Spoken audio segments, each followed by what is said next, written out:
ভাৰতীয় জনতা পাৰ্টিৰ ৰাষ্ট্ৰীয় কাৰ্যকৰী সভাপতি শ্ৰী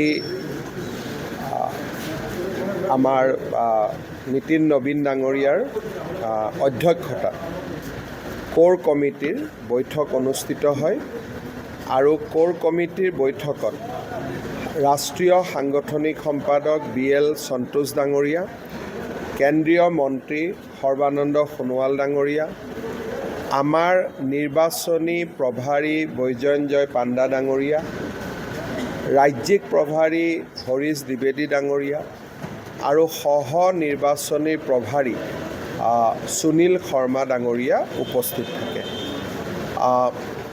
আমি সাম্প্ৰতিক ৰাজনৈতিক পৰিৱেশৰ ওপৰত আলোচনা কৰোঁ আৰু আমাৰ নৱনিৰ্বাচিত কাৰ্যকৰী সভাপতি ডাঙৰীয়াই আমাক শেষত মাৰ্গদৰ্শন কৰে।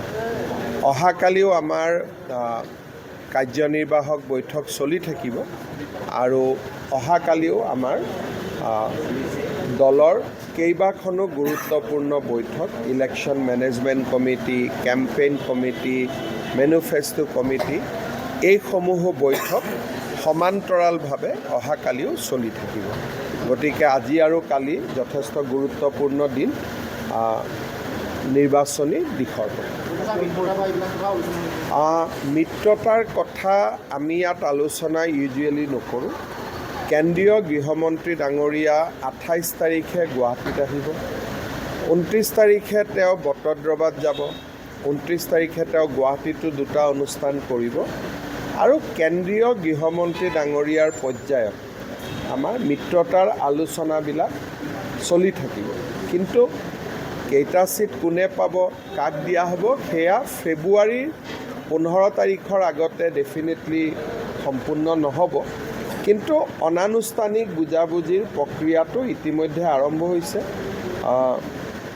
মোটামুটি মই ভাবোঁ যে আমি সুন্দৰভাৱে আসন বুজাবুজিৰ যিটো প্ৰসংগ আছে তাক আমি সমাধান কৰি ল'ম আৰু ইলেকশ্যন আমি NDA বুলি খেলিম। ইলেকশ্যন আমি BJP বুলি নেখেলোঁ, NDA বুলি খেলিম।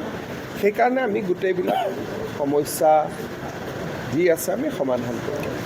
BTR ছাৰ UPPL আৰু BP কেনেধৰণে চাওক, BTRত BJPৰ লগত UPPLও আছে, BJPৰ লগত BPFও আছে। কিন্তু BPF আৰু UPPL একেলগে থকাটো সম্ভৱ নহয়।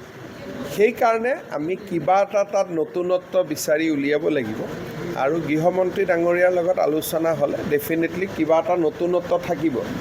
কিন্তু এইটো কথা ঠিক যে BPFও কংগ্ৰেছৰ ফালে যোৱাৰ সম্ভাৱনা নাই, UPPLও কংগ্ৰেছৰ ফালে যোৱাৰ কোনো সম্ভাৱনা নাই। চাওক, গণ পৰিষদ দলৰ লগত আমাৰ কেনেকুৱা ধৰণৰ বুজাবুজি হ'ব পাৰে তাক গণ পৰিষদ দলে জানে। BJPৰ য'ত বিধায়ক আছে আৰু BJPয়ে য'ত ইতিমধ্যেই জয়লাভ কৰিছে তেনেকুৱা ছিট সাধাৰণতে ৰাষ্ট্ৰীয় ৰাজনৈতিক দলে কাকো এৰি নিদিয়ে। কিবা বিশেষ ছিটত বিশেষ আৰ্জি, বিশেষ দাবীৰ ক্ষেত্ৰত কেতিয়াবা কনচিডাৰ কৰা হয়, বেলেগ কথা। আৰু এনেকুৱা যদি প্ৰত্যেক ছিটত কোনোবা এটা ছিট বিচাৰে, অসমত 35টা ছিট আছে, যদি 35টা ছিট AGPক দিওঁ তেতিয়াহ'লে BJPয়ে 20টামান ছিটতহে খেলিব, বাকীটো 22টাততো 25টাত আমি কোনেও খেলিব নোৱাৰোঁ।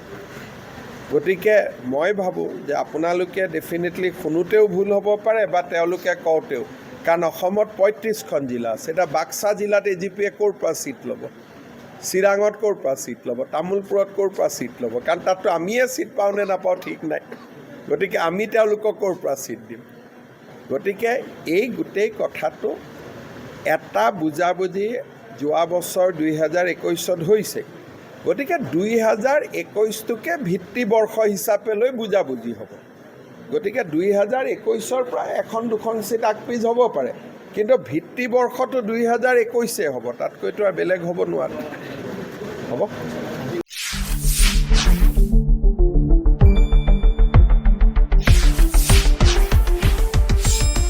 শুদ্ধ আৰু বিস্তৃত বাতৰিৰ বাবে চাই থাকক নিউজ ডেস্ক ৰিপৰ্ট।